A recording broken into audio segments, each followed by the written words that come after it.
Hello, everyone. Welcome to the Reasonably Effective podcast brought to you by myself, Uncommon Fossil, and 10 Types. Yep. Hello, everyone.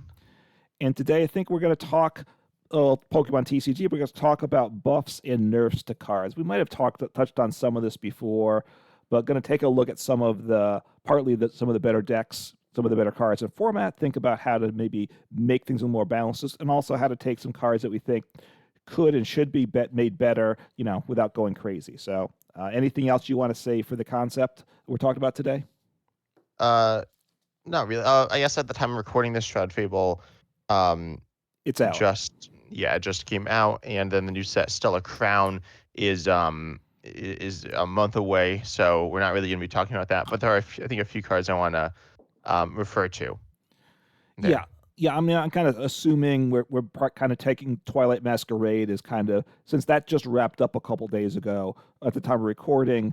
That's the kind of the general context we're going to be talking about. Yep.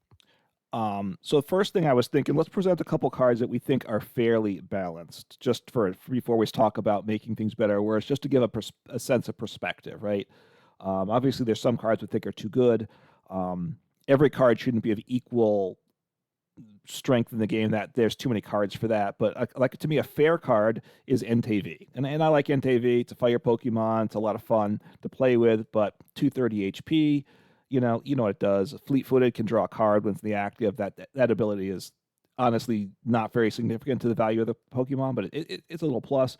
Then Burning Ronda for fire colorless does 20 plus 20 more for each bench Pokemon using your opponent, so you can do 220 max. There is a new stadium to increase that in the future, but I'm not thinking that's going to my NTV deck, but maybe it is. I hadn't thought of that before. So 220, it's an okay number, and if your opponent doesn't help you out by filling up their bench, then you can't even do that, in which case you can't necessarily one-shot a stage 2 Pokemon, but you can get there for sure, and I think it's pretty balanced. The 230 HP, Magnet Base, it takes... Wait, what do you mean stage? You mean 2-prizer, or do you two mean prizer? like I mean a 2-prizer, like a basic EX or V is what I meant to say. Okay. That makes sense, right? Yeah, that makes more sense. So, I think NTV is balanced. I think Raikou V is also balanced. Raikou V has similar. It has the same ability and attack essentially. Right. It is lightning, but then it has 1 retreat and it has lower HP. But both those things do matter. 1 retreat obviously better than 3 retreat. Right. And then Raikou V's lower HP does matter as well. There are a lot of Pokemon, or at least a number of Pokemon that do like 220 or something, and so then it will matter a decent amount. Right. Now Raikou V, was that in the Pikarom decks at one point in time? I forget the timing of things. Okay, they didn't overlap. Okay. Yeah, I mean the 30 less HP, big deal. Retreat cost of 1 less, big deal. So which I think are fair trade-offs. Suicune V was, I think, the first of these 3 Pokemon to come out, and that one... Actually, I'm trying to think. Sorry, if Raikou V wasn't... I'm pretty sure it was not. I'm pretty sure it had rotated by that point. Okay. Yeah, I'm pretty sure it had. So it might have seemed, if they overlapped, it probably saw some play there in a top deck. NTV, I don't know it's ever been in a top deck per se. I mean, it sees some competitive play, and it certainly it sees kind of outside, rogue deck play for sure. And it's a solid deck, I think. Yeah, Raikou definitely good in Miraidon. And Miraidon, yes. EX, I think, is also pretty balanced. It has so do you think Miraidon EX is balanced? The good one. The original one, right? The first that came out in Scarlet Violet base set, right? The 220 damage, it's got 220 HP, 220 damage for 3. That I think that, but can't attack again the next turn. You had ways to power it up. You still do have Electric Generator. You had Flaffy, so you could power it up in 1 turn. You would have to switch in again for a second turn. I think that was reasonable. Its ability was very important, right? Put 2 lightning Pokemons into play. I think it's reasonable. Yeah, it's, if anything, it might be slightly on the good side of balance, but I think it's within that range. Yeah, I think so too. And then I think there's some other Pokemon. I think Radiant Alakazam is pretty fair. It's kind of like weird to talk about. Radiants are different. That you can only have 1 Radiant Pokemon in your deck, but right. So obviously they're better. But I think Radiant Alakazam is pretty balanced. Yeah, and we're going to come up with a couple of, I think, one or two ratings that we think are overpowered that should be nerfed in the game. So this is a fair about, this is, it doesn't go in every deck. It's got the painful spoons ability. It's not, you can attack with it, not usually, but you move 2 damage counters from one of your opponent's Pokemon to another, so it fits in. It's a good slot in certain decks, but limited, but useful in those decks, which I think makes it fair. Yeah, and also we're not just to make sure that y'all understand, we're not saying that they should actually nerf these cards by like errataing all of them or something. That would be like a big mess. But I kind of more like, oh, if they had originally been printed this way, that would be better. Or that also in Pokemon TCG Live, they could technically change the numbers. I mean, they probably can't. That probably wouldn't work because Live, isn't the best. Or Well, something yeah. like Pokemon TCG Pocket, which I think it's kind of weird. It's in a weird state right now, but I think that might have buffs and nerfs. I don't think that's off the table. I don't know if it will. I'd say right now I'm saying it probably won't, but it's possible. Right. In Magic the Gathering Arena, the online client, they leave the printed cards as they are, but then they have another format that Alchemy, which they can actually modify the cards. And I think then like Marvel Snap, a digital only app, they do modify the cards in that game, correct? Yeah, they do. Okay, but yeah, I mean, obviously we need the connection to the TCG, but yeah, it's more of a case of these things probably should have been designed differently to start. Like, we're not going to talk about things out of format, but I think Mew EX, Mew V Max was Genesect V was just too strong of a package, and obviously Pokemon spent many sets trying to hard counter Mew EX, trying to undo what they did in a sense. Yeah, but I think I want to start with the first deck that I think it's a very good deck right now. I think it's pretty good. I was gonna make a top 10 list for the new expansion. Yeah. Snorlax is probably gonna be in the top half of that. But Snorlax has its ability Block, which says if it's in the active, your opponent's active can't retreat, and it also has 150 HP and 4 Hmm. retreat cost, weakness to fighting. And so it sits in the active, your opponent can't really do anything. And Uncommon Fossils, do you think this deck or this card is too good? I do. Look, I mean, you and I both will play Snorlax. I've certainly made a number of videos on Snorlax, the block Snorlax decks. I'm going to be glad when it rotates, though. It's not fun to play against for sure, and it's not, and it's also you make this. It's a bit of a. It's not a mindless deck. So don't take that at all. But the number of critical choice decisions you make is limited, and especially for it lends to long games, and you're making fewer hard decisions, I think, over a course of a game. And for a control style deck, I definitely don't like that. So I think, yeah, I think it's too strong. It's too easy of a control card to play. And I think, right, they had a card like this in the past, and did they get rid of it from expanded? Well, no, it's not. It wasn't like band expanded, Okay. but it was solid. But then, I don't think the deck's that easy to play like right now. Because there are a lot of counters to Snorlax that people are playing as Yes. well. But I think like you probably make the same number of decisions with a Snorlax deck as like say a lot of other top decks. And yeah, as you said, the games are longer, so the number of like important actions per turn is lower. But Hmm. I think Snorlax is still kind of difficult to play right now in standard. If your opponent like knows what they're doing and you know what you're doing, it can be like a pretty intense game. But also, it's an intense game with like nothing happening. So yeah, I think Snorlax is like. So how would you nerf it? Right. So the question, I think you want to also talk about some of the cards that are good in Snorlax, right, as well. And that might be more where the problem lies. But let's see, with Snorlax itself, I certainly the attack's not what the card's about, so we don't need to mess with that. And the retreat cost is 4. That doesn't matter again. That could there be a restriction on the block ability?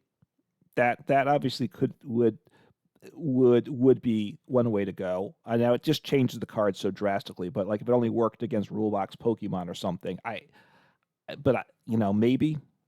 Yeah, Um, I would not hate that if it was only rule box because there are a number of rule box Pokemon that you can trap that are like definitely definitely Pokemon that can be trapped even with the current Snorlax stuff like Lumineon V, right. Arguably EX, and things like that. But also like they're not most of the Pokemon right now. You're trapping like Barrels and lots of like support engines, maybe Curlia. I Right. don't know about Curlia, but different like support engines. It can just do so many different things, and it's like really awkward to deal with. So I feel like reducing it to rule box could be good. Another way you could go is you could reduce the HP on it. Because right now there's a lot of Pokemon you can trap that can't one shot it, that they can attack, but and also because we have Penny and Format, which just scoops it up, and any attached cards, which aren't really energy, but your Hero's Cape or whatever like that. So go to hand rather than with Professor Turosnero discard. So Penny makes it really good as well. But making the HP lower, kind of like Mimikyu, which I don't know, we might talk about that. That's often the same deck. That's at 70 HP, in which case if it reduced to 70, non-rule box Pokemon might be able to could one shot it more easily, and that might make it more fair.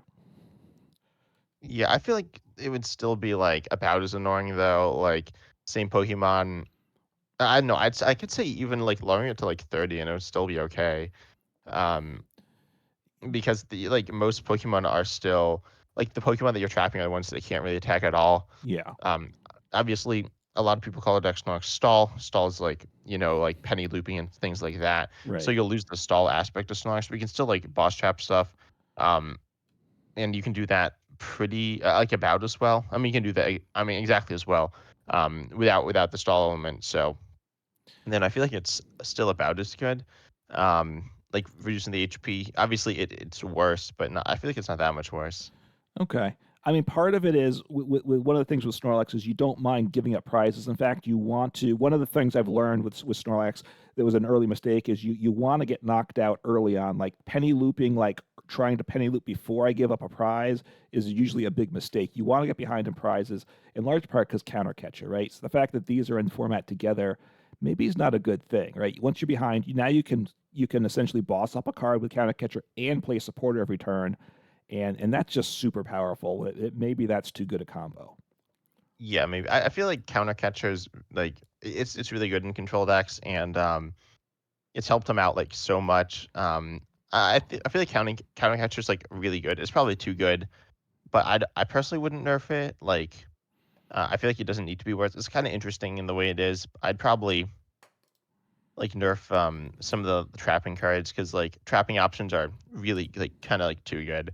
Right now it's pretty easy to trap a Pokemon. Not super easy. Like you do need to have a Pokemon in the active. You don't really really want to be using stuff like Bidopsy because that's like kind of bad. But Hmm. I feel like counter catcher is okay. It's really interesting. It's really good.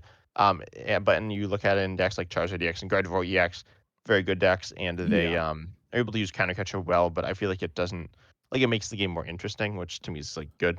Yeah, look, I think I have the solution to Snorlax. So first, I'll say like a card like Mawile that's going to rotate as well. That's got an attack tempting trap for one colorless, and then your opponent's Pokemon defending Pokemon can't retreat. So it's similar, but it's instead effective an attack. So it makes it a little harder. Honestly, I think the fact that Snorlax is an ability that you just got to chuck it up there is too easy. I think the solution is it should never been printed. Honestly, that's my thought. Maybe yeah. Um, I guess so. I definitely think that Snorlax is probably the worst design card in standard because it was like a reprint of a card that already existed. That like I mean, Snorlax from the Plasma Snorlax, which is the same thing. Essentially, it has oh no, it has less HP, but it has the same ability, literally. So and that card was like really good, or it was okay. I don't think it was that good in standard, but it was really good in expanded. Um, and then they printed a lot of cards to help it. I feel like they could have. I feel like nerfing it to like just rule box would make it like fair, much worse. But I think it would be on like the certainly like almost viable, if not viable, competitively, which I feel like makes it fair. Yeah, look, I mean, I think the card's a little too easy to play for a control deck. And when I click on the limit list, this is the online page for events. It shows you like the top performing decks, and they're all like it's all like first and second place placements in very large events, which I think is just too strong a performance for uh, a card that's a little bit to me. It's a little too simple for a control style deck.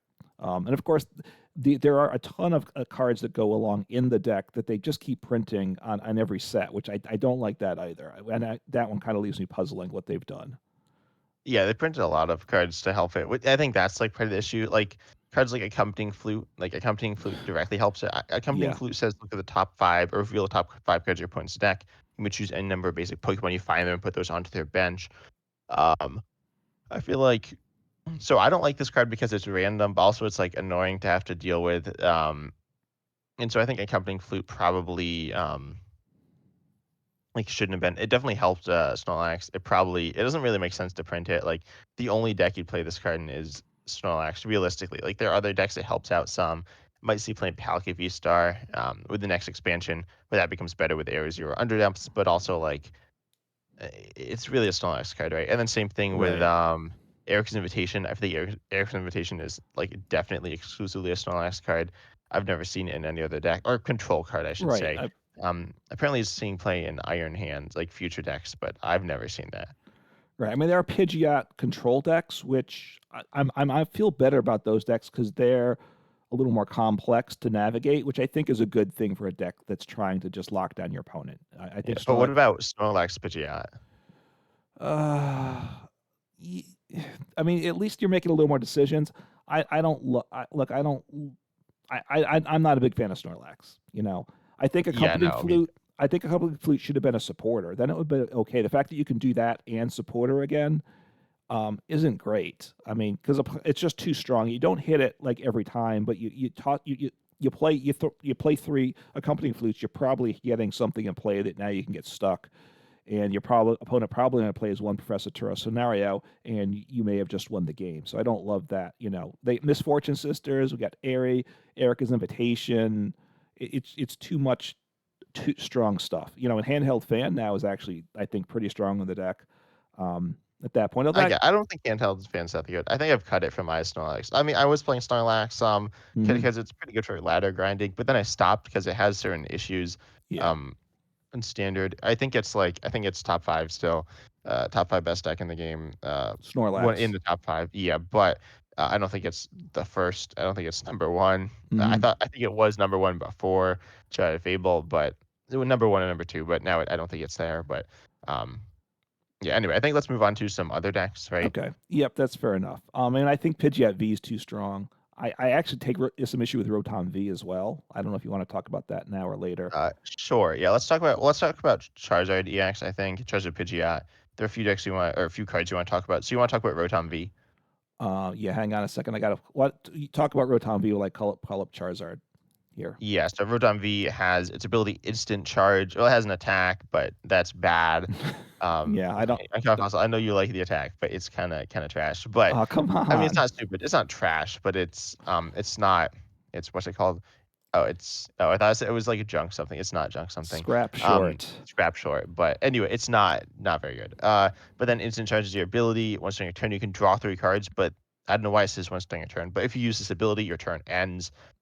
So it's like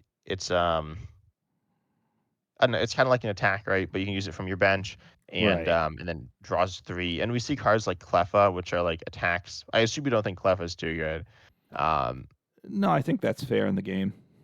but you can use it from your bench, so you don't need to switch it in. And it draws 3 cards, and so it's very good, especially in Snorlax, but it's also good in a lot of stage 2 decks where you want bigger hands. Right. But it's a soft target, so it's okay. The fact Rotom V sits on the bench obviously works well in control style decks where you're not attacking. Like a Snorlax deck where it's just an ability or an ability walling type deck. It's great for that. Drawing 3 cards helps set up a lot. And then, the tool, which I think I think we're going to bring up for the Vs. I think that pairs too well with it as well. Now you've got this really great start to a lot of games. I mean, I guess the argument Yeah, why, Force Steel Stone, yeah, I mean right? the argument why the Rotom V could be fair is that you're giving up a 2 prize target, right? That's not super high HP. So maybe in a Charizard deck, it's okay. Certainly, the fact that it's so strong in like a Snorlax deck, I think that becomes problematic. I guess. Oh wait, why do you think it's too good though? I feel like it's like okay, but you could also just play like raw draw supporters and stuff. Like it's I understand like you want to play other supporters, but also um I don't know. I feel like this is pretty similar to Cleffa, which is draw till you have 7 in hand, outside of the Snorlax example. But it's actually very similar to Tatsugiri from what sent Temple Forces, I think. But Tatsugiri, which has the attack, which oh no, Paldean what? Um, what sets the Tatsugiri from? Oh, With, Paradox Drift. There we go. So survival strategy. Search your deck okay, for up to 2 cards for 2 colorless. Put yeah, them into your hand, then shuffle your deck. Switch it with one of your bench Pokemon. So then you can pair that with something like Snorlax, uh, and yeah. you do need it in the active, but Right, you're switching in obviously with Snorlax. If that's what you're playing, Snorlax, you can't just attach Rescue Board on because the retrieve cost is 4. Um, I look, I mean, to me, I would prefer to see like Rotom V be dropped to like draw 2 cards. It would still see some play, but it would take a little. maybe It might not. Maybe it's too big a nerf. Look, I think we're gonna take issue with I think Charizard EX itself. So probably Rotom V. I think more of it's in the Snorlax deck. I think it's problematic. The fact that you get to sit behind this great wall and draw 3 cards every turn, I think is just so you're going to have essentially what you want, and you don't have to ever worry about getting Iona to like 2 cards in hand because you're never taking prizes. So that's where I think it's problematic. I guess. But I feel like that's like the point of control is to like control the game, and so Yeah. you want to have access to your resources. And Rotom V is it's kind of like an alternative to Pidgeot EX. Pidgeot EX decks do still play Rotom V, but you're Hmm. going to only be using it maybe a few turns throughout the game, maybe like maybe 5, which in normal game is most, but in control it's not. So it's like still okay, and it's still very good in Pidgeot control decks, but Hmm. also Pidgeot EX is the like core of the deck versus Rotom V is like the core of the Snorlax deck kinda. So I think it's like being good in one deck like I feel like then it would need you need to like we talked about nerfing Snorlax a lot, obviously. So, Okay. and the Force Seal Stone thing I think is really where Rotom V becomes good, which is what you said as well. Hmm. So I don't think Rotom V would needs a nerf, but I think Yeah. Force Seal Stone, which is it's a tool which says it has a V Star power on it. You can use one V Star power per game, and you search deck for any card, put it into your hand, assuming it's attached to a Pokemon V, which can be a basic V. V Star powers are generally in Pokemon V Star, which are evolutions, but this one isn't, which is kind of interesting. Right. I think Force Seal Stone is probably, I think it could be an A spec. I think I've talked about this before, not on the podcast, but I think it could be an A spec, and then it takes up your A spec and your V Star power for the game. And I think it would still see play. I think Force Seal Stone is really good. It's kind of weird. We take a look at Charizard EX. This list plays 2 tools and 4 copies of Arvin, where it searches for a tool, which I think is like I know people do that, and it's because you get so much value off of Force Seal Stone. The other tool Right. is Defiance Band. Defiance Band is not bad, but it's not that good. Right. Yeah. I mean, you wouldn't play. Yeah, you're playing Defiance Band because you're playing for Arvin. You're playing for Arvin. Well, first, I mean, getting an item's still very good too. So, I mean, It is. It is. but Forest Hill Stones is great. And like this list I'm looking at, the one I'm looking at, they play Unfair Stamp. So if you had to choose between Forest Hill Stone and Unfair Stamp, you might choose the Forest Hill Stone um, anyway for this list. But that's a better place, probably a more balanced place to be. Yeah. Of course, it couldn't. I understand that ace backs were returned after Force Seal Stone was printed by a Yeah. while, but I still feel like it would be like more balanced that way. I think there could also be like it could only be attached to like V stars or V maxes and not basic Pokemon V. It would be much worse, but also I think it would still be okay. Notably, I think the best deck it saw play in, the deck it saw the most play in was Mew V Max, Right. where it really like it helped the deck out a lot. But it saw play in like Vapstick Urshifu V Max Hmm. and like looking through the decks, but it saw play in a lot of V Max decks when those were in format together. So I feel like it would still be okay if you could only use it on VMAX and V stars. Not necessarily now, but it might be okay. But it would be good. Um, it would have been like really good previously. Right. I mean, the V's, most of the V Maxes and even the V's have rotated at this point. So a year ago, it was a much different situation with Forest Seal Stone, and obviously it's rotating soon. But it probably had been too strong.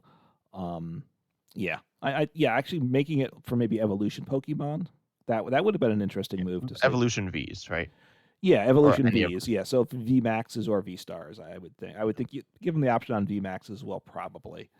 Yeah, I Um, could actually see it on any evolution Pokemon. That'd be really weird. Obviously, then it could work on in single prize decks, but also single prize decks aren't very good, right? So I feel like that's fine. And then it would be like very like you could now stick in like Gardevoir, which might be a little problematic, but also like um then it wouldn't be it's not this turn 1 card because right now in Right. standard, it's like this turn 1 setting up card, making decks very consistent, especially when you're streaming it into a Pidgeot EX, versus instead you'd have to, get your some evolution in play before you can force Seal Stone, which could be interesting. Um, it might make it better, but I feel like it would make it more interesting. But it might also be more swingy because it's like, "Oh, you're already set up, now you can set up more," but Yeah, and that's a good point, right? I mean, I think we both don't like decks that are inconsistent. So cards that help decks be consistent is good. I think Forest Seal Stone, that where it's fair is if your mindset you include it in V Star decks that already have a V Star power. So now it's Forest Seal Stone versus the net inbuilt V Star. But the fact that yeah, you could put it in basic Vs or V Maxes that wouldn't have V Star powers, that's where they were already like top tier decks. That's where I think it pushed it to be too strong. yeah, and there's also there's 2 other Seal Stones. There's Sky Seal Stone, which is okay. I mean, it was Hmm. okay. It's such a weird card. It allows you to take, like, extra prizes on V-Stars and V-Maxes, which don't really Yeah. see much play right now, and only by Pokemon Vs, basic Pokemon Vs. So it's, like, weird, um, but it's like, it saw play, but now, like, no one's playing V-Stars and V-Maxes, or at least Right. not that people are, but nowhere to the nearest excuse me, nowhere near the level before, but and also, like, Iron Hands EX also exists, which does something kinda similar, but then, there's also what's it? Earthen? No. Yeah. Oh, Earth and Earth Steel and Stone, yeah. which, is like a spread attack, but it's also an attack, and it's, like, not that good. So, yeah, I feel like Force Seal Stone's just, like, so much better than the other 2 as well. Yeah, that's true. It out yeah. When there was very little doubt about for a deck which of the seal stones you'd pick, that shows a lack of balance, right? The forest seal stone was that's an indication it was too strong. Yeah. And so what do you wanna talk about next? Do you wanna talk about Charizard EX itself? Yeah, because I don't know that there's other cards as I'm looking at this list in particular. Well, I guess they're radiant, but yeah, let's talk Charizard EX. So, because I think it's too strong. I felt it was too strong when it was first announced, and I still think it is. Now by being too strong doesn't mean it's going to win every game. Don't take that. But I think it's just the fact that 330 HP is a still nice high number. It's not easy to one shot. Its attack, the good thing is it starts out at 180 damage. That's the one plus that keeps it being completely overpowered, but it's still pretty strong. And that is it ramps up 30 more per prize taken. As the game goes on, by the end of the game you can do 330 damage yourself if they've taken 5 prizes, I believe, right? Which means Yeah.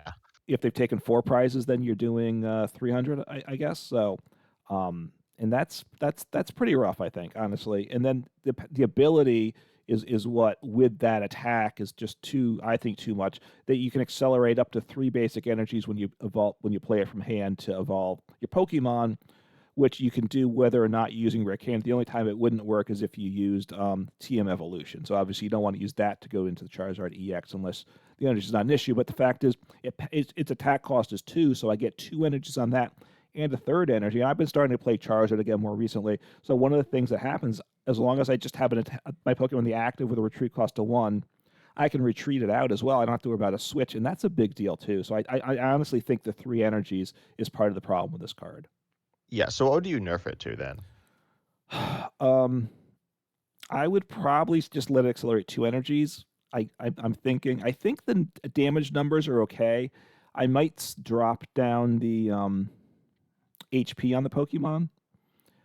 Um, Yeah, it's at 330, I'd say what would you drop it to? I 10 or 20. I would drop. That's probably all I would I drop feel like there. it wouldn't be much worse though. I feel like unless you drop it to something like 280, which is a 50 HP drop, I Hmm. feel like it wouldn't like really impact things that much. It certainly has like the highest HP of really any Pokemon that sees a play. There are a few Pokemon with like 340 that are certainly okay, but I Right. don't actually know if they're okay. And then there are like ways to buff HP, but we're not talking about that. And you can do this to Charizard, but um, yeah, I feel like you could like nerf the HP some, but that doesn't impact things too much. I'd actually nerf the ability down to only 1 energy because Okay. 2 energy it still pays for itself. I feel like Hmm. I don't love the fact that you don't need to attach any energy from hand. So then energy just doesn't really matter. I feel like if you Hmm. had it was just down to one, you'd accelerate the one and you'd attach one from hand. So you'd need an extra card to Hmm. be able to attack every turn, which would be that energy card. That could be good, actually. That probably makes it more balanced. Because I mean, the one of the tough things with Charizard when you play against it is you got to be very careful with taking prizes because you're just making their attack stronger, which can be very meaningful. But yeah, at this point, part of like this, let's see, the Charizard list I'm looking at here, I think what do they play? Like six energies, probably. They play six and a Yeah, missed 6 energies is energies. pretty common. This one plays seven, which is like crazy high for Charizard. And part of it's because the ability is so strong. So I would say make because if you reduced it to one energy acceleration, they probably have to play another energy or two because they're going to have to get energy in hand. And then the fact that you only have six energies means you have a lot of deck space as well. That's why you can play multiple stage twos and all these rare candies, which you'd have a tough time with otherwise, probably. Yeah, and then as well as like a lot of I mean just so much stuff. We see Professor Toad's scenario in the list. I think we're looking at the same list. Hmm. Professor Toad's scenario, Enhanced Hammer, Mist Energy, Defiance Band, Collapse Stadium. All these cards are kind of like luxury cards. They're not always useful. They're not Right. often useful, but they are useful sometimes. And you have the just free deck space essentially. And you're a stage two deck as well. I definitely don't think Charizard EX is. I don't think it's that bad. I mean, it's very good. I don't think its designs like so stage twos were bad for a really long time. Yeah, that's true. Um, Big basics often dominate the format. Big basics are like just basic Pokemon that have high HP, high damage output. Generally, like EXs or multi-prizers. Hmm. And right now they're like okay. They're certainly pretty like Reasonable Ogerpon is one of the most played decks in the game right now, and it's pretty good. Yeah. And that's big basic. You got Miraidon EX. You got Roaring Moon EX, which is a little different because you damage yourself, but not that different. Hmm. Even Ancient Box is like a big basic deck. Lost Zone Box is a big basic deck. Yep. Not exactly. They're kind of different, but and then you have stuff like I feel like there's some like the fire decks. Those are really usually big basic decks and things like Right. that. So also all the future and ancient Pokemon are basics. So Yeah. I think having good stage twos is good, but yes, Charizard's probably a little too good. Yeah. Now, part of why for why we stage twos haven't been good for a while because we had V's, V Maxes, V Stars being the high HP Pokemon and being the dominant Pokemon, and obviously they only evolved once, right? So, Yeah. So I um, guess stage ones haven't actually been good because they're not stage ones, but they've been they're okay. I mean stage ones are kind of bad now, honestly, but like the barrel is pretty good. Um, yep. yeah, I can't think of any other stage ones that really see play like that much play outside of like Charmeleons and stuff that evolve into stage twos and like Curly Dracloaks. They're good, but also like they're different. right. Well, I mean, it's the multi-prize rule box Pokemon that are probably too strong in the game. I would think, and I think you probably agree on that too, right? It kind of single prize decks, basic or evolving, are difficult, right? They're hard to come by.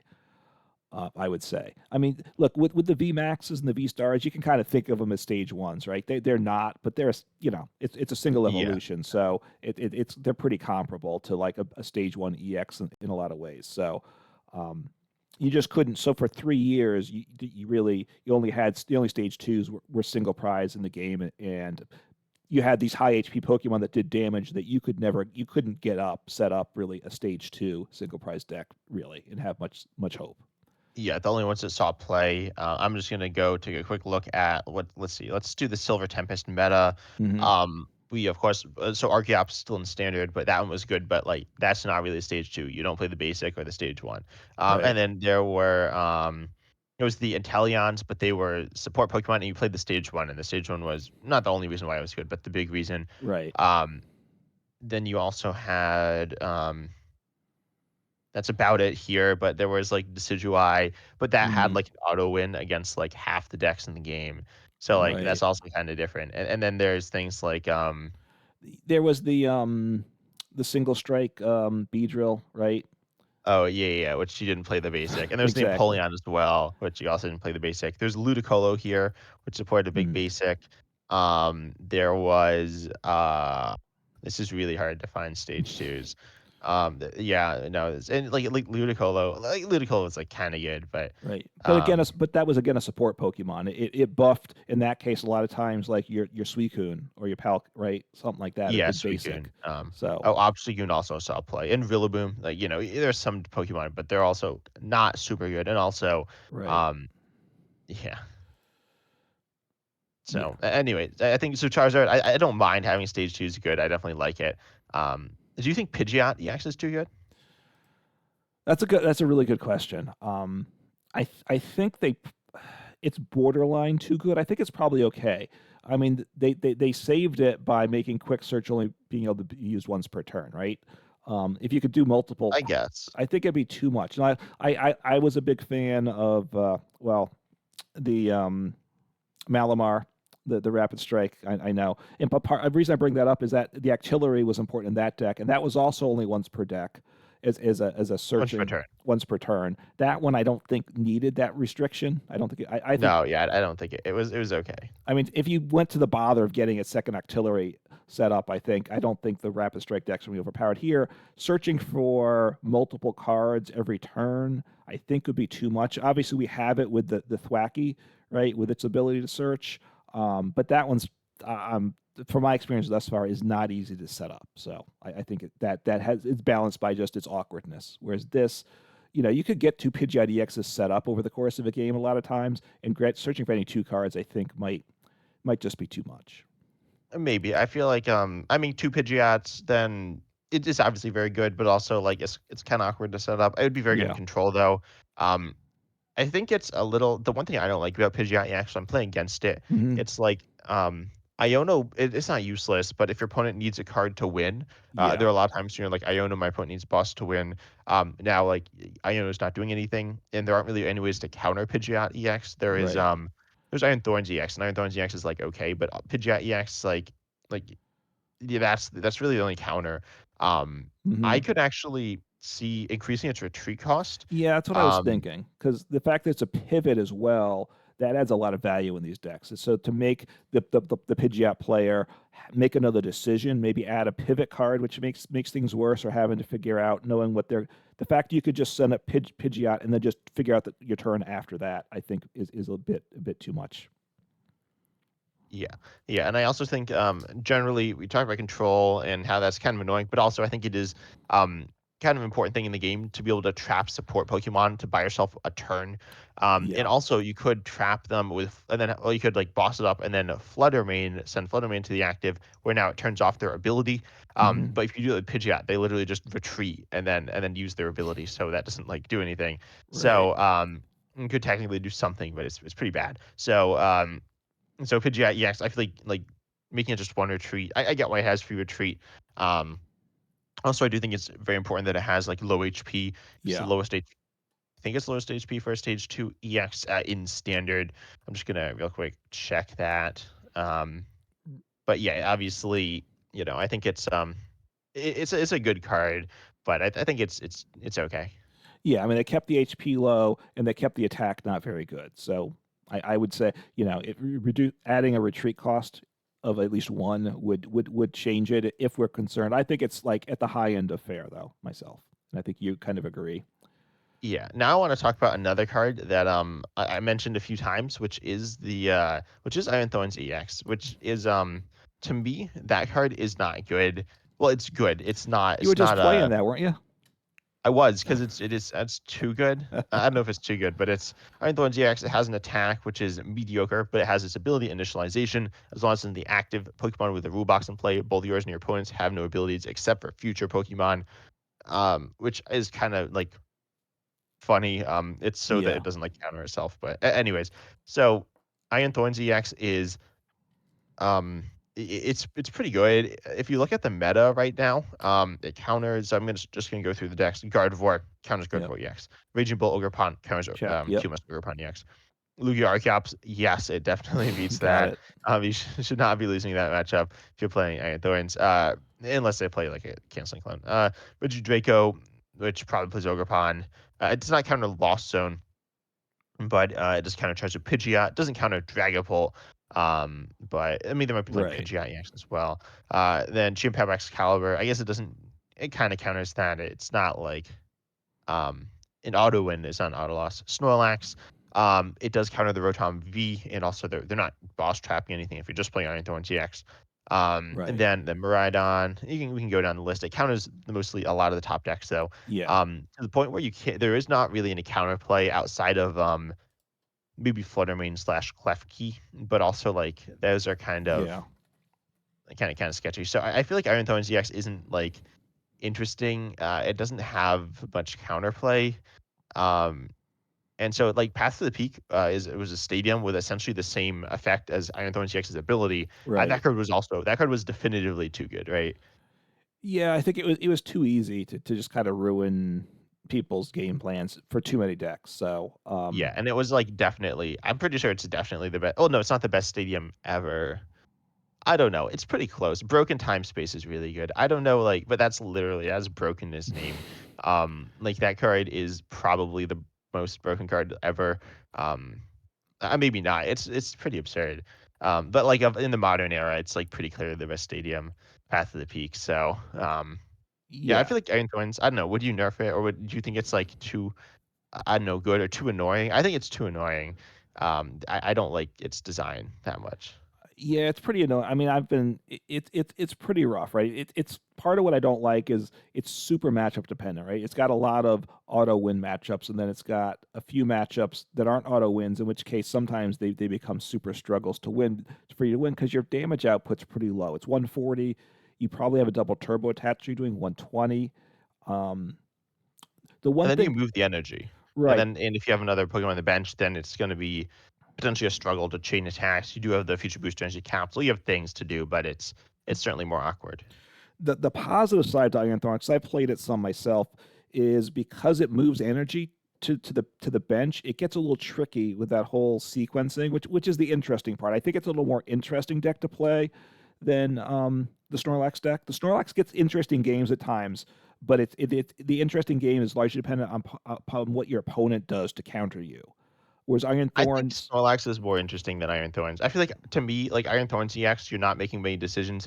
You're making like one or two decisions a turn, um, which are a somewhat obvious decisions. It's like what support do I want to play here, and they kind of have ramifications if you make the wrong decision. But like to me, so I play a lot of control. Snorlax has there's generally more cards you can play because Iron Thorns EX, I think you play like a lot of supporters.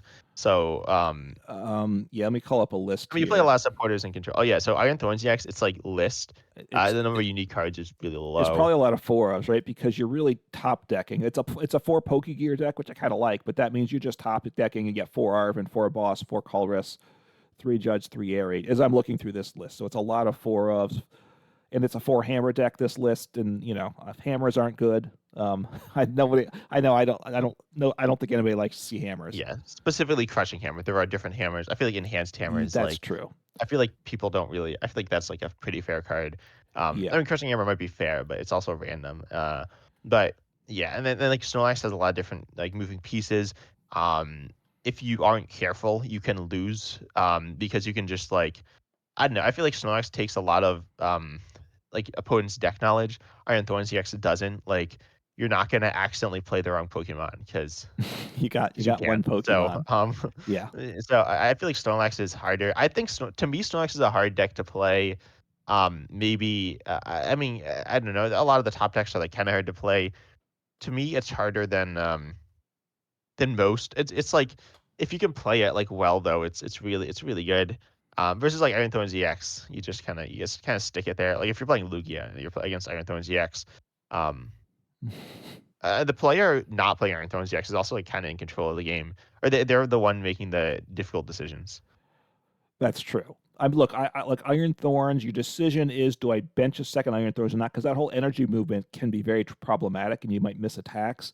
So it's like, can they one shot me next turn? So do I want two Pokemon in play or one? That's kind of the biggest decision you're making with Iron Thorns every turn.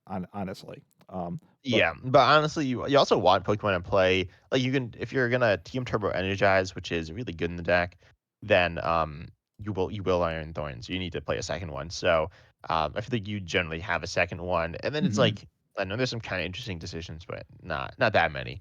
Um, But I don't. Would there be any changes you'd make to the card? I mean, the question with Iron Thorns is it's not played that much, right? I mean, it's the whatever it is, the 20th most played deck or something like that, the 19th, I right, mean, it is of the played last in format. it's played in like future and or lost zone decks sometimes. Yeah. Um, it's like okay in those. It's pretty solid, and I feel like it's fair in those as well because there's Yeah. counterplay. Yeah, I was gonna say that. Decks that play in Iron Thorns plus other things, I think is fair. The question is Quad Iron Thorns unfair? The problem is it's a little bit too straightforward and simple, right? It's too simple for a top deck, I think, and especially a control style deck, right?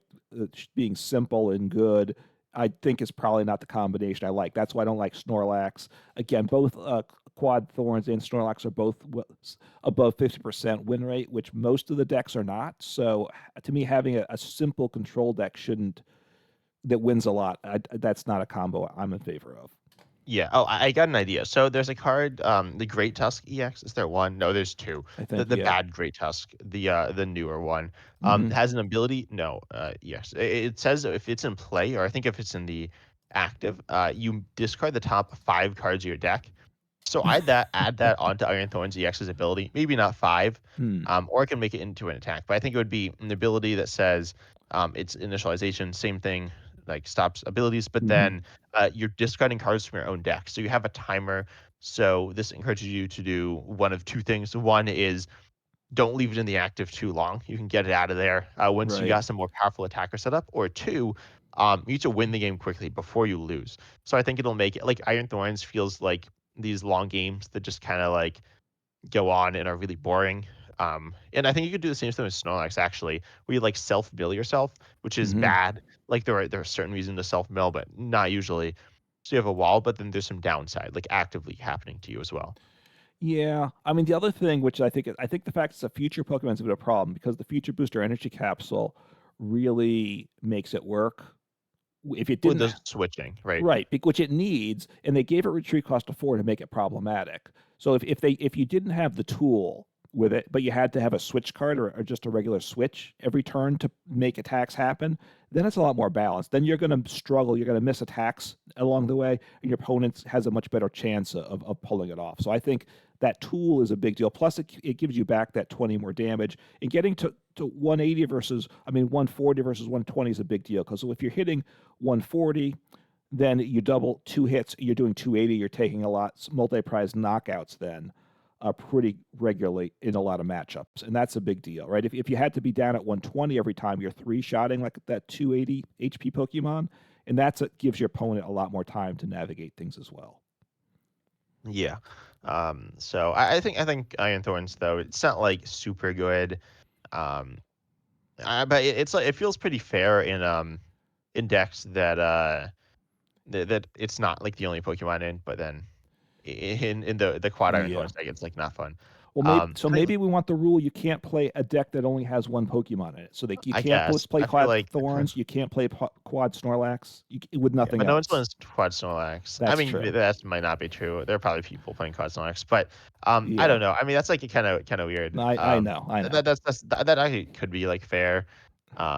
I don't know. Anyway, so I think let's talk about the Radiant Pokemon now, though. So Okay. let's start with Radiant Greninja. Radiant Greninja is, if you know anything about the meta, you know that Radiant Greninja is definitely the best Radiant. There are other ones that are okay, like Radiant Alakazam we mentioned earlier.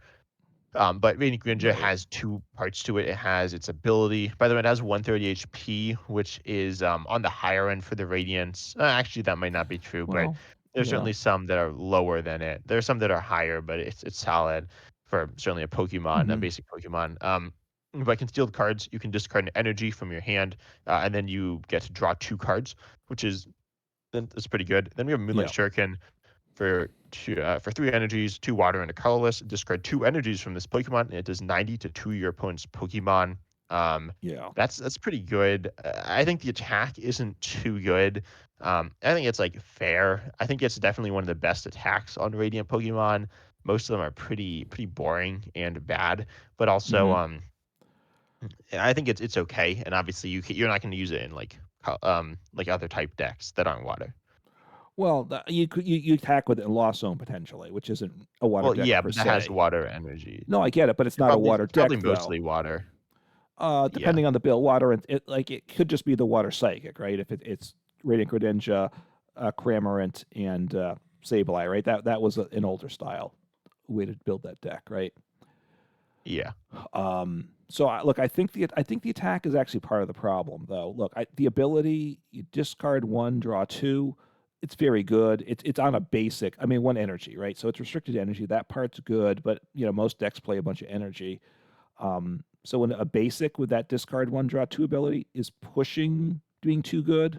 But I think the paired the attack that that those decks that can attack with it as well make the game very rough. Obviously, Chen Palback's Caliber can power it up easily, and they can chain attacks, they can recover it, and it's a basic you can attack with the following turn, even if you get knocked out. So that's pretty scary. Like I said, Lost Zone can pull off the attack as well, and doing 90 to 2 on the bench can ruin a lot of games for people. Probably nerfing the HP, making it like thinking of the Lost Zone, dropping it to say 110, so Cramorant would one shot it. Would Maybe. that might help in that matchup? I know. So what do you think? I think for the attack, I might nerf it to 90 to 1 instead Okay, of 90 to 2, which obviously is much worse. Then you wouldn't like attack with it very often, but also right. like that's fair. I think like its ability is really good. Or I could instead of seeing like I could see it being like um maybe 70 to 2. 70 to 2 would still be about as good. Maybe 60 to 2. Hmm. 60 to 2 would be much worse. Buddy Buddy Poppin is very good right now. Right. And is kind of defining a basic Pokemon. So you want Pokemon with exactly 70 HP. You could have less, but you want 70 if you can. And so then you have Radiant Greninja. If it did 60, then you could Hawlucha and then knock him out, which could be fair. So I guess I'd say 62 would be fair. I could see the ability of just drawing one card. That would obviously be a pretty big nerf, but also most of the Radiant Pokemon are kind of bad outside of Radiant Greninja. There's Radiant Charizard, and there's some that are like balanced, but a lot of them are like pretty useless. Yeah, I like the idea of dropping it to hitting one Pokemon because the problem right now is it can take out your opponent's Pokemon is because we have these stage 2 Pokemon and we like that in the game. If you can take out two of the basics that they're trying to evolve from, potentially you keep your opponent from getting set up. Once you get them that they lose their attacker, you keep them from setting up, and that's not a fun place to be. So if you just did 90 to 1, then that can still win you games. Having the option in a deck and attack to hit the bench is always a good thing. You have it there mainly for the ability. You attack even a little less than you do now. I think that might bring it into a better place. Yeah. And then I think let's talk about Radiant Charizard now, which Yeah. has that's it's pretty different. So Radiant Greninja really good in the early stage of the game, but then Right. Radiant Charizard really good in the late. With its ability Excited Heart, its attack cost is one colorless less for each prize your opponent's taken. With Combustion Blast 250 for 5, 4 Yeah. which are colorless, one of which is fire, does 250 and cannot attack back to back turns, assuming it doesn't switch out. So 250 is a lot on a basic single prize here. Yes. So it's a lot on anything honestly. Um Palafin EX does 250. It is one, but this is one if you near the end of the game.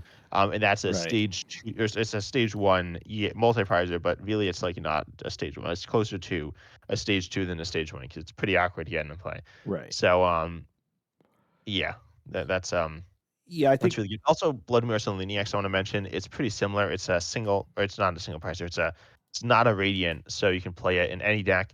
And then it also it's all colorless, but it has higher HP, but it does give up 2 prizes. So I feel like that one's also too good. They're different because the ones are Radiant, but they're very similar in what they actually do. Yeah, I mean, look, I think Radiant Charizard is too good. I mean, I think it's definitely. I think we would both say Radiant Greninja is the number one, Radiant and Radiant Charizard is a strong number two, and then you have a big fall off after that. I think to what would be number three. Um, Obviously, if you play any fire energy, this is just a great option to include in your deck. It probably needs to, I don't know. It probably shouldn't be able to attack for one energy once they've taken 4 prizes, or they maybe should have to take 5 prizes before it can attack for one energy. Something like that.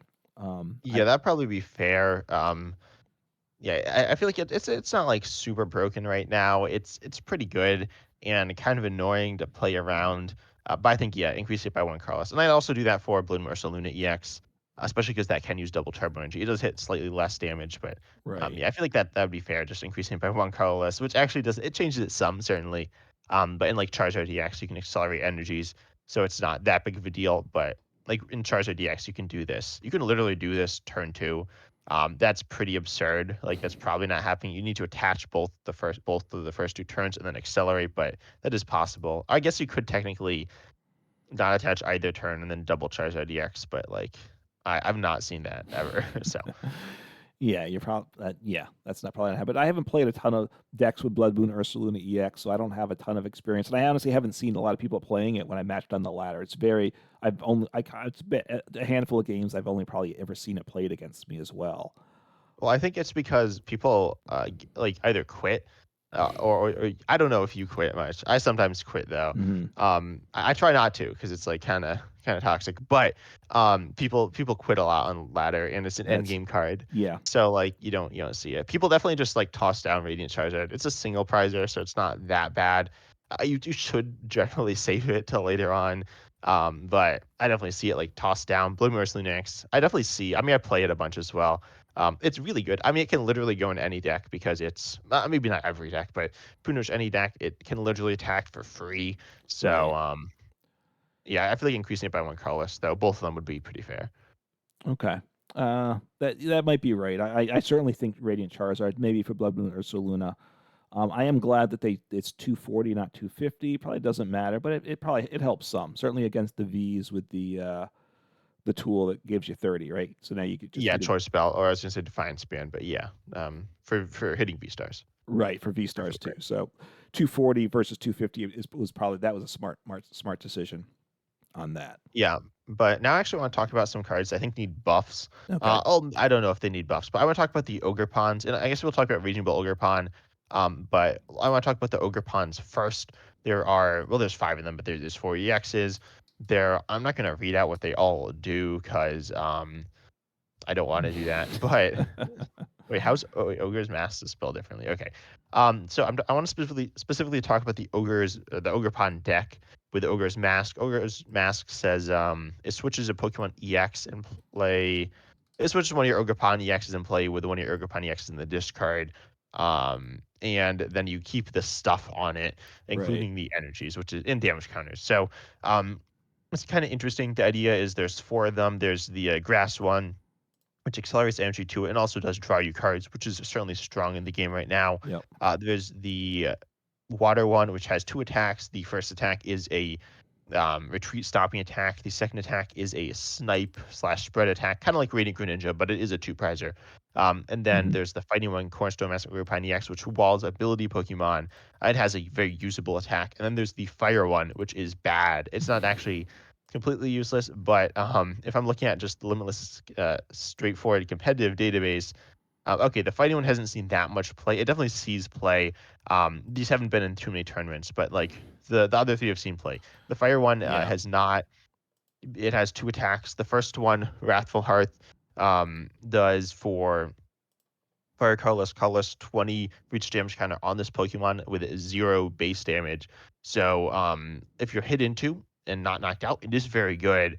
But that's not going to happen that commonly. And even if it does, um, like how strong will this be? It really depends how much your opponent's hitting you for. So it's Right. okay in the context of the deck. And then the second attack is for 3 fires. And it's pretty good if it does 140 or 280 to an evolution. Oh, and you discard energy from this Pokemon. I didn't even know that. Because I have never played this, and I've never seen it. Or I've played it in the Ogerpon deck Right. once, but you can't use that attack. So Right, like this deck list that I'm looking at. First off, the top Ogerpon list. Well, first, when you looked at the Snorlax decks, it was like first place, second place of like 200 people tournaments. Here, it's the first place was 45 people, then it goes to fifth, 16th, 10th. Like the performance is not particularly good. oh, this person came in clutch 103rd of 258. Now that's like, that's like it's okay. I They mean, they finished 3 finished and 6. It's not great. mid, yeah. Um, but they're on the list. Obviously, it's played a lot less. But Right, yeah, in the first place deck is like Raging Bull Ogerpon pretty much. right. It does play Ogre's Mask. It It's does kind of play cool. that. It doesn't play the fire one though, but they do play 3 No. Raging Bolts, so it's kind of a Raging Bolt Ogerpon with the tech options of the Yeah, other. which is really cool. I want to try this deck. I saw this deck floating around. So it's Raging Bull Ogerpon. I imagine most of you know that deck. But then it plays the Cornerstone Master Ogerpon EX. That's not uncommon. But it Right. plays Wellspring Master Ogerpon EX, the water one with the snipe attack and the gust attack, or sorry, the trap attack. It's really interesting. It plays Great Tusk. It plays Flutter Mane, which isn't crazy. Hmm. And it plays Iridas and like Ogre's Masks and stuff. So pretty interesting there. Yeah. Look. First, I don't think the Teal Mask Ogerpon needs to be buffed. All right. I think No, no, I don't think I don't think it's too good, but I don't think it needs to be buffed. right. The fact it only draws you one is good, right? If it drew multiple, because you already have to have the energy in hand. So if it drew two, I think it'd be too good going on. But I think it's fair. In the the question is like the water one, Wellspring. It's not bad, right? No, I think that one's pretty balanced as well. Yeah, you can stall them out. Right now, you do 20 damage, and once double turbo rotates, you can't avoid doing the damage. So that hurts you for that. And then, but it's okay still. 20 is not terrible. You can still get them stuck a bunch of turns. And then torrential pump 100 to one and 120 to another, pretty solid there. And I think the cornerstone mask one is pretty good too, isn't it? Yeah, Because I its think this ability one's the best strong. one, honestly. Because it like has auto wins against. I don't know if auto wins, but it's like really good against Charizard. I mean, okay, the deck should beat Charizard if it's like working because the The grass grass, one's right? pretty bad for it. You're But one also, shotting the EX, the yeah, stage two EX with your basics, yep, so that's not a bad place. yeah. Um, But yeah, I think the fighting one's balanced. You don't think it needs a nerf or a buff, right? no, I think it's pretty fair. I'd probably keep it like it is. Obviously, the fact that it hits through effects, I guess that's necessary to keep it balanced. Obviously, something that can like Mew EX, obviously you're not immune then. But I guess that's necessary to keep things balanced. Maybe I'm not sure. Yeah, well, it's the classic example. I think we talked about it with we talked about it with something before already in the video of I think with Iron Thorns EX it was abilities, but it's if you're in the mirror, you're not like stuck forever. So Right. yeah, they do that all the time. We see it with like essentially every Pokemon like this, but it's yeah, it's that's why it's there. That's what is there. The fire one though, that's the one that's not very good, right? That's the one you'd like to see buffed. Yeah, so I assume you don't really have you haven't thought about this, right? Well, the question, let me just, I don't know, you may have some ideas, but the HPs, they're all the same, so I'm not going to change that. I think the first attack's okay on It's it. okay. I think it's a little underwhelming. So you could do that. And the second attack is useless basically because with this one, when you play it, because I did with the Ogerpon deck, I did play this. I didn't use it much, but the idea is you have your grass or whichever the other one you're attacking with, they damage you but don't knock you out, and you're swapping into this, and you just slap on one fire energy, and you already have the other two energies on it, right? So the design Yeah, is to and use if the it's a first Luminous, attack. you already have yeah. Right. So, and then you're doing, but if they hit you at 200, then you're doing 400. You're very happy. But if they're getting that close, they're probably knocking you out, right? So they're doing like 140, let's say, but you're okay with that 280, not bad. So I think the first attack is okay. It's the second attack I think needs to it probably should have the same attack cost as the first, maybe. Yeah, so I think yeah, I'd make the second attack fire colorless. Colorless, it could see play in Charizard EX. Hmm. It would still be pretty much almost exactly as good in Charizard EX if you change that attack cost. Could see play in some other decks as well. It's pretty similar, but except for the Ogerpon deck, where it's actually really good. And you can actually use it. It's not like insane. I don't think it's like some super broken Pokemon, but it's also all right. And the deck's pretty bad right now. And then I'd change the first attack. I'd reduce it by one colorless to fire colorless. It doesn't change Okay. things too much.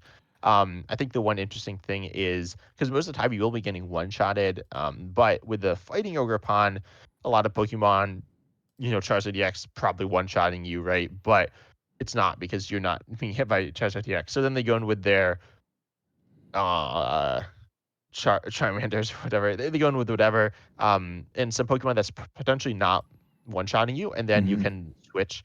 I feel like you're often getting one-shotted, so the first attack's not super useful. Um, I could also see like giving it some base damage, but I don't know if that's really necessary.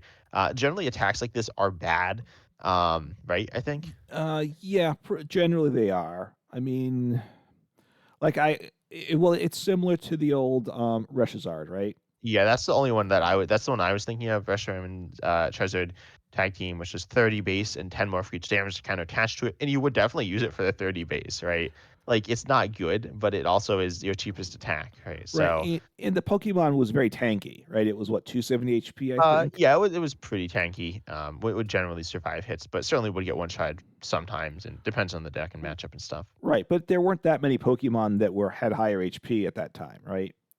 Not when it came out, but certainly by the Right. time it rotated. But this, when it came out at 210, was already low for a basic EX, really. For an attacking, there are a lot of basic EXs. Probably I would expect more 220 to be standard, right? Yeah, 220 feels pretty normal for attackers. Support Pokemon tend to be much lower. Squawkabilly is down there at 160, which is really low. It's really the lowest two prize we've seen in quite a long time. That is actually like at that HP. There is like some 160 HP Vs, but they all have like defensive abilities. So Right. um, The problem I have, though, if we wanted to buff the HP on this one, you're still wanting to generally swing it in from one of the other Ogerpons, so you'd have to buff those as well, HP wise, and they're probably pretty fair now. They might be get too strong, right? If you you buff know, I those wouldn't I wouldn't HPs, change the HP. I mean, I could see him at like 220, but I think the HP is all right.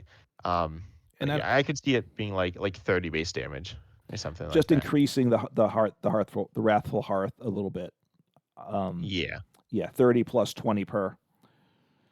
Yeah, something like that. And I think Ogre's Mask is okay. Ogre's Mask, like I feel like you could say it switches like either any Pokemon Ogerpon with any other Pokemon or any other Pokemon with Ogerpon, Hmm. or something like that, so it can switch into other things. Because Ogre's Mask is like you often criticize decks that are built in like to a set, Yeah, and obviously this card's like that. The other Ogerpons aren't. I mean, they kind of are, but they're not just built into the Ogerpon deck. You know, they see play in not the Ogerpon deck because the Ogerpon deck doesn't really see much play. So right. yeah. Well, Also, it's really funny. The water Ogerpon has seen more play in fire decks than the fire Ogerpon. yeah, no, the fire one is definitely the one that's just not very good. The other thing with Ogre's Mask, there is, at least at this point, there is one single prize Ogerpon. I don't know if there's going to be more. I don't see why they didn't at least make it so you could switch into any Ogerpon. Yeah, I feel like that's kind of weird. I mean, it has much less HP, but it's like not that good. Um, I feel like they're just adding more text just to add more text, Hmm. which is kind of weird. So Well, because like if you've given up four prizes and you could then swing in from your two prize or into the single prize, or now your opponent needs to have boss to have game the following turn. So there's that's true. times That's you'd swing from an undamaged Pokemon into the single prizer. Yeah. By the way, what it has, it does 20 and 20 more for each of your opponent's bench Pokemon for grass colorless, which is like not the best, but there are times it'll No. like knock out like comfies and stuff. So it's not great, but it could see play. You had the Ogre's Mask switched and the Ogre Fine deck was any good, but yeah. Yeah, look, it's not terrible, the Ogerpon deck. I think it's a little underexplored, is what I'd say, but it's also a little underwhelming too. Yeah, but then I think let's talk about Raging Bull Ogerpon a little bit to wrap things up here Yeah. because that deck's is that the number one deck you see on the ladder? It's definitely the number one Uh, deck I see on the ladder, or it has been. I think it might be. It's pretty common. It was. I think it's fallen off. I don't think it's the number one deck anymore, but it's pretty popular. Yeah, and so I think you said so. I don't think Raging Bolt EX itself is too good. It has high HP, but also one thing I feel like Bravery Charm isn't great in the deck. I mean it's okay, it's good. I feel like Ancient Booster Energy Capsule would be better sometimes, but anyways, Yeah. because it's almost I don't think I've seen Bravery Charm really useful on anything other than Raging Ball. No, that's not true. I have seen it useful on other Pokemon, but within the Raging Ball deck, but not commonly. But Yeah. I think so you think the problem is Professor Saw's vitality, right? Yeah, I mean, Raging Bolt, it's 240 HP, which is nice, and then with the tool, like you said, I when I match into it, it's the ancient tool is the problem because then it takes it to 300 on a basic Pokemon, and that's pretty rough. I usually can't one shot it. And it attacks for just two energy, and because of the Teal Mask Ogerpon, it's easy to get energies into play. So they get the damage level set up quickly. What needs to happen is it needs to be harder to get the energy on for the attack. And with Professor Sada's Vitality, it's pretty easy. You can power it up pretty consistently in the deck. I think. Plus, Radiant Greninja again just helps falls in with this deck very well too. Yeah, I think so Welder, right? We talked about Charizard. Welder is a supporter, Mm-hmm. accelerating 2 energies from your hand to one of your Pokemon, then you draw 3 Yep. cards. Very similar to Professor Saw's Vitality. I feel like um Welder, like Professor Saw's Vitality is to me, the first card that's really like Welder that we've seen that actually is like seen a lot of success. Mm-hmm. Maybe Melanie. Melanie is kind of different though. Notably, it doesn't accelerate 2 energies. It only accelerates 1. Yeah. And so it's just not as like impactful. I mean, you played Melanie a lot, and I played it some, right? You played it with Ice Rider. Yeah, Ice Rider and yeah, and some other water decks too with the Yeah. V's. I mean, I think right. I think the sense was Welder was overpowered, so so Melanie was the nerf of Welder by just accelerating 1 energy. Which Yeah, but then Saw's Vitality is now it's not to the same Pokemon, which is it'd probably be better if it was to the same Pokemon, right. but I feel like it's still very good and also has the same effect of like warping your deck um around Professor Saw's Vitality, like it was kind of warped around Welder. If you miss Professor Saw's Vitality, that's really bad. Yeah. Sometimes, usually, not all the time. Sometimes you want other supporters, but usually you want it. And same thing with Welder. So you're like doing everything in your power to get Saw's Vitality, because if you don't, you're in a really bad position. But if you do, you're in a really good position. Right. But I think for Sada's Vitality is pretty good because for a deck like this, the attackers are all 2 energy attackers, so you don't need to get 2 energies accelerated on 1 turn. You can actually set up your current attacker and then you get your next attacker set up with just manually attaching, and that's pretty payable with a deck like this. Yeah, I think would you nerf this card? I feel like it's close I to think being like too good. what I would do, and I think like Iron Thorns, I think shouldn't be a future Pokemon. I think Raging Bolt should not be an ancient Pokemon. I think it would make it more fair because then it would lose Professor Sada's Vitality, and you could still get the 70 setup, but now you're going to need with like the Teal Mask Ogerpon, you're going to need to play the energy switches to, that's just a lot less consistent, right? You're Well, going but to then you can't. But that still doesn't pay the attack cost. That's true. That's true. So, I, like, I, like Reggie Draco, you play energy switch, but that pays the attack That's cost. true. You're right. So it Um, doesn't pay it. Look, I think it's too. I think the tool, and I think the.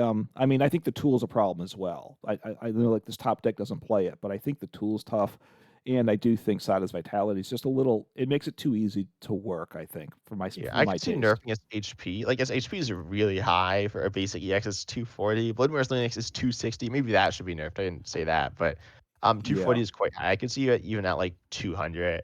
I mean, thematically, I'm sure there's a like it's supposed to be high, but Right. still. As I'm looking here, like at the ogre ponds are at 210. I think if it was at 210 as well, that might be fair, right? Slightly on the low side. Rather, it's decidedly on the high side for a basic EX, and it's already got a great attack, so probably making it a little more vulnerable would be fair. Yeah, I could also see Saw's Vitality accelerating from the hand, which would probably be worse. Um, or something like that. But yeah, anyway, I think Pokemon's like oops, I pulled off my headset. I think that Pokemon's like balance okay though. Certainly, a lot of the cards. I feel like right now the meta feels pretty solid. Honestly, Yeah, no, I think there's pretty good diversity with what's going on now. It's still we're still in a pretty healthy meta all in all. I think we have been for a while, right? I think they this past year, I think all in all it's been pretty good for the game. yeah, I have like Scarlet and Violet. Worlds is coming up. Yeah, so that'll be coming up in like a week or wait, no, 2 weeks. A week, I guess. Mhm. And so I'm really excited to see what they're gonna reveal at Worlds. They're gonna reveal some new mechanic. Maybe I don't. Hopefully, it's not like the stellar mechanic, which we've already seen and talked about a lot. So, I think it's gonna be the like. Oh, some people said it might be tag teams. That might not be ideal. I don't think tag teams are that bad, but I think they're not great, and I think a lot of people think they're pretty terrible. Tag teams were 3 prize basic Pokemon that were like really strong, like Reshizard we're talking about. Right. But like it was really high HP that at the time. It was higher than the stage 2. So, um, we'll see. We'll see what happens. Yeah, well, yeah, there'll be some major announcement. I hope it's not tag teams. For a lot of people, see that as kind of being a major downturn in the TCG. So it wasn't. We were kind of post that time, or we started playing when they were around for the most part. So we don't have that same perspective. But and it's better if it's something new anyway, right? and Yeah. hopefully it's not a rename. Hopefully they don't reuse a past name. I would. That's my Yeah, one it's hope. gonna be EX with new capitalization.